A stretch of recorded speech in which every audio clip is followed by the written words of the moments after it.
Good morning, sunshine. So I heard a rumor from a little birdie who heard it from her uncle's cousin's hairdresser's boyfriend that you were wanting to break your mother's heart and learn to ride motorcycles. And to that I say, congratulations, smart choice. Not breaking your mom's heart. Don't ever break your mother's heart. That's horrible.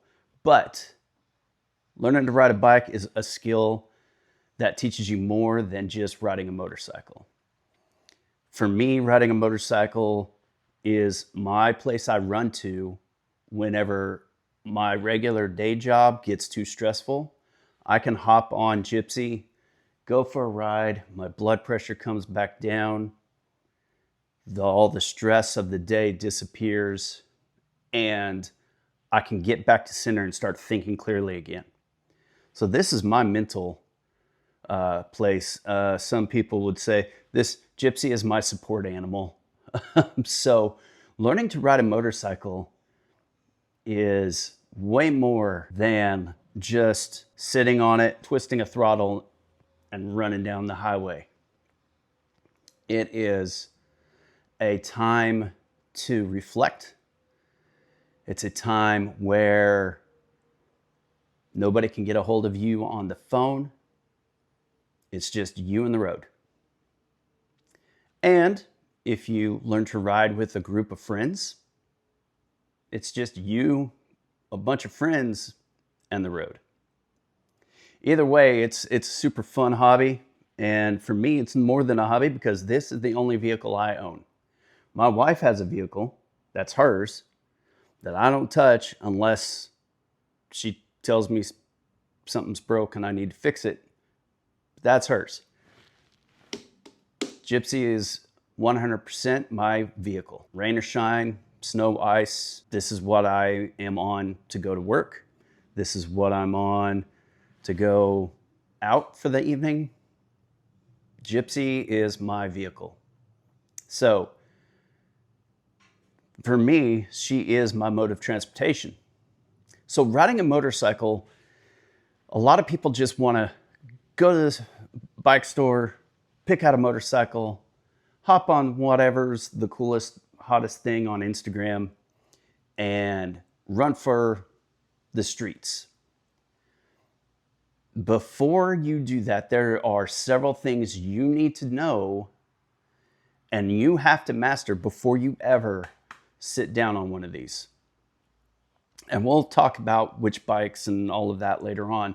But for now, what we're going to talk about is something that is way more important than learning how to work the clutch, how to work the throttle, how to shift gears, how to not lurch or, kill it. The one thing about learning to ride a motorcycle, and I don't hear a lot of YouTubers out there talking about this, you have to master this before you can master this.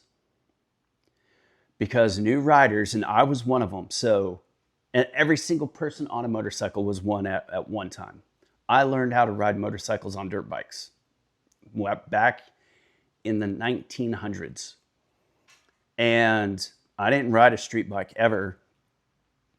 No, that's not true. I rode a street bike a couple of times, one of my friends, but I never owned a street bike that I rode daily until I want to say it was 2007. I believe it was 2007. And I got my very first Sprint ST, and that was a dumb move. I had a little experience on dirt bikes, very little to no experience on street bike, and I had no business being on a sport bike on the road. Most riders that I meet who are like, man, I would love to ride. I would love to learn to ride. It's just all those other people out there that scare me. Let's address that real quick. Motorcycles in of themselves are not dangerous. This motorcycle is just sitting here. It will not hurt you. It will not do anything to you until you sit your butt down on this thing, flip the switch, and start going. You are the most dangerous part of a motorcycle. And for those people who say other people are what you have to watch out for, it's true. You know, there are other people out there who drive and don't watch for motorcycles. But then again, I've been riding now for almost 20 years on street bikes, been riding now for almost 20 years. And I've had 2 close calls from other drivers. I've had 2 close calls. One was a guy was at a stop sign, and I was coming. I had the right of way. I had no stop. I was going. And this guy and his family, they were tourists in Durango, Colorado, where I'm from, and I lived at the time. And when you live in Durango, in a town like Durango, where motorcycles from, Memorial Day to Labor Day, motorcycles are everywhere. Us motorcyclists learned to watch for the tourists because the tourists weren't watching for motorcycles. And sure enough, I looked at this guy. He looked me dead in the eye and pulled out right in front of me. Luckily, I was only doing like 25 miles an hour. I stopped. And he stopped, but he was he was right in front of me. He was less than a foot in front of me. And he was like, "Oh, I'm so sorry." And I'm like, "Watch where you're going, man." And he took off. That was close call number 1. Close call number 2 was in the middle of the night. I was coming home from spending some time in town with my friends, and I knew there was an SUV about 250 yards in front of me.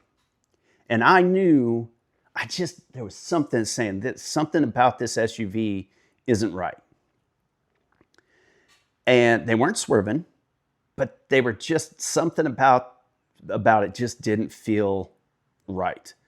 So I was already on high alert. They turned their blinker on and pulled over to the side of the road. And I was like, oh, they must have a low tire or something. They have a kid in the back who's screaming or something. That's what it was. As I approached them, something in my gut said, slow down, they're about to do a U-turn. And I kid you not, right as I had that thought, that SUV turned out right in front of me. I was on my 2005 Honda Shadow at the time. Luckily, I locked up the back brake, slid it sideways, came back around this way, and I missed their back bumper, but it couldn't have been more than a foot. It was probably less than a foot. Anyway, I say that all to say that in 20 years, 2 close calls, that's nothing. The other thing I want to point out with those 2 close calls is both times I was highly aware of my situation. So rule number 1, before you ever get on a bike and somebody says, oh, I'm not worried about you riding, I'm worried about the other people on the road. No, that's still you. You are the most dangerous thing about a motorcycle.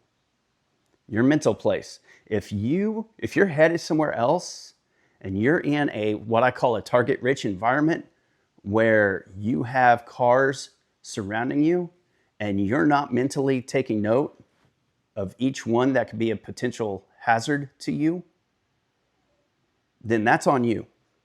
Because you should, as you're coming up to intersections, you should be taking note of who's around you. After you've done it, after you've been riding for a while, it just happens. You just do it. You don't even realize you're doing it. I make eye contact with people at 4-way stops. I make eye contact with every driver so that I know they saw me. And whenever I'm going through a light at a busy intersection or something, I always look to my left and my right. I don't just blindly ride through. I always look to my left and to my right just to see, is there anybody down the road, if I can see them, anybody down the road, either direction, that doesn't know that that's a red light for them. So I've never been in a close call where that was the case, but, and I could be cursing myself here, but, I've got my gremlin bell. We're good. So rule number 1, always understand you are the most dangerous part of this bike. If you have your head on a swivel and you are taking the necessary steps to know your surroundings and know the road you're on, man, this is the most fulfilling hobby you could ever have.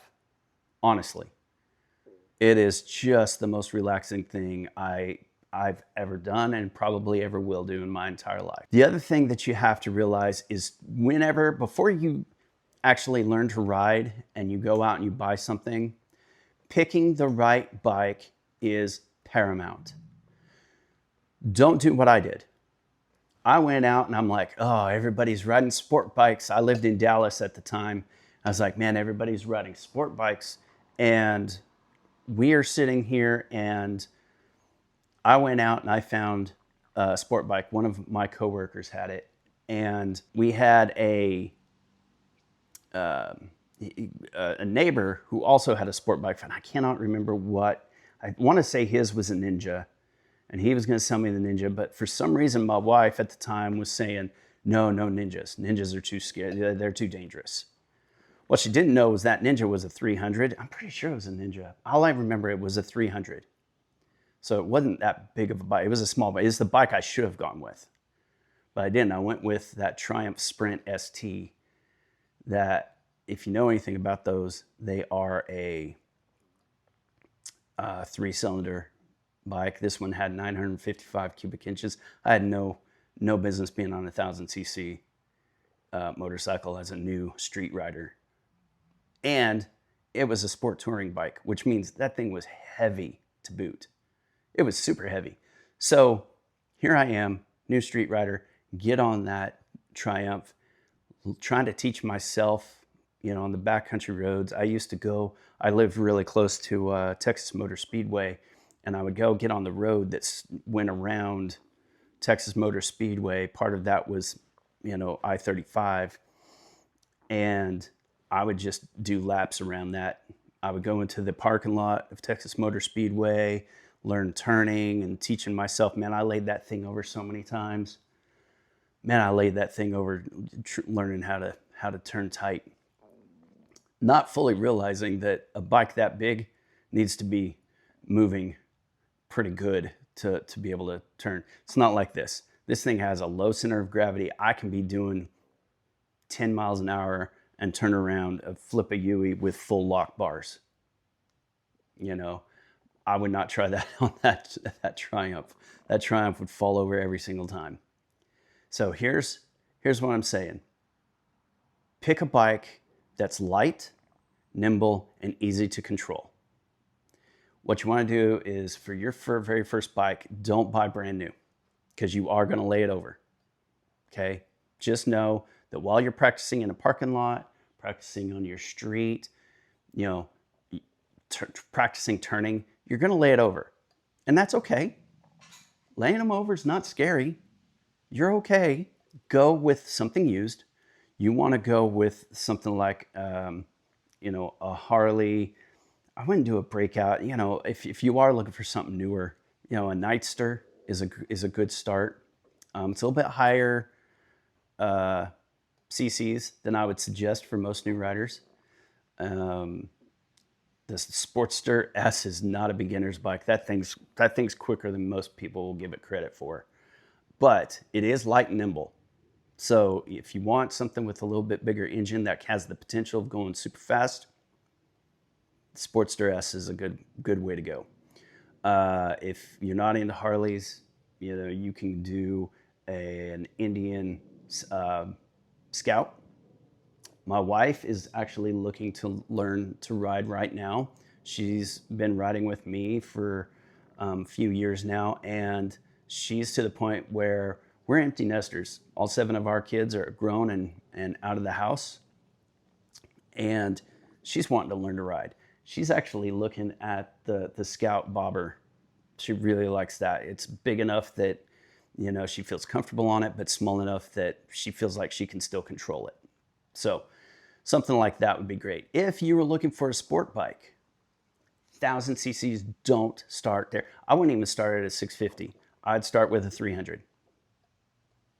Because they're light, they're nimble, they're easy to control, and they're less likely to get away from you out on the highway.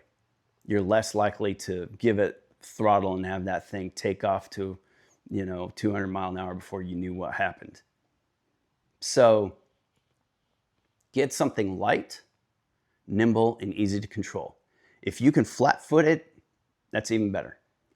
I know that's not possible for everybody, but try to get something that you can be flat-footed on. Another thing that you just have to get over mentally is everybody your parents, your spouse, your kids, your friends, your coworkers, they're all gonna be like, oh, you're learning to ride a motorcycle? Oh, I know so-and-so who died on a motorcycle. That is a daily thing that happens to me. Happens at the gas station. I have guys come up to me constantly, say, hey man, I love your bike. That's so badass. And that's great, man. I would ride, but my uncle died on one of those. Okay, so what you're telling me is you're a chicken. I don't know what else to say to that. I know more people who have died in a car than on a motorcycle. God's honest truth. I know more people who have died in car accidents than on motorcycles. Me personally, I know more people have died in cars than on motorcycles. So that's neither here nor there. Accidents are going to happen. Accidents will happen. Accidents can happen. You can either live your life in fear or grab your life by the horns and just take off, go. Me, I prefer to live my life on two wheels, but that's just me. So before we get into, this is just episode 1. Next episode, we're going to get over the psychology of the clutch and the throttle. I'm going to talk about the psychology of that because, again, you have to master this before you can master this. So next episode, we're going to talk about the clutch and the throttle. And just remember, if you are wanting to learn to ride a bike, it's not as scary as what you have in your head. It really isn't. It's like any other skill that you're going to learn. The more you practice, the more you do it, the more comfortable. As a side note, I've heard way too many people, including a buddy of mine who was an MSF instructor at one time, which, by the way, there's a link down in the description to find a training course near you. The disclaimer at the beginning of this video, talk about building confidence. Take a riding course. They're fun. They just are. They're fun to take. And it'll allow you to learn on somebody else's bike, make mistakes on somebody else's bike, and build confidence before you get out on the road and get your own bike. So with that all being said, the one thing that I hear a ton of people, including my friend, used to say is like, just be confident. As long as you're confident on a bike, man, you're good. You don't just get confident about doing a new skill. That doesn't just happen. You don't just generate confidence in your head and ta-da, you have confidence. Confidence is built over time through experience. So get out there, get that experience. Take MSF course. Go to your local motorcycle dealership and ask them if they do any rider training or anything like that. Not only does it save you time at the DMV, it's just fun to take for a weekend.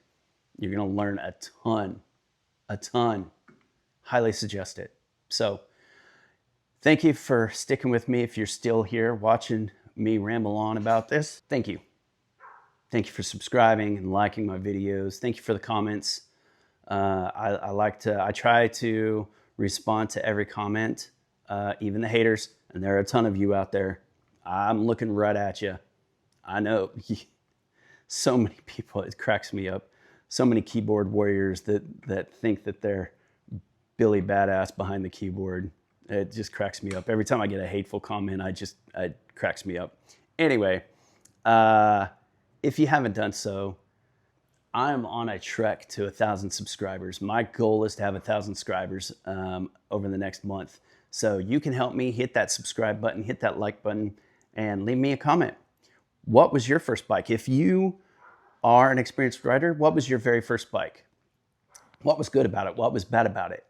If you are indeed learning how to ride for the first time, what is the biggest mental hurdle for you right now? I want to hear about that.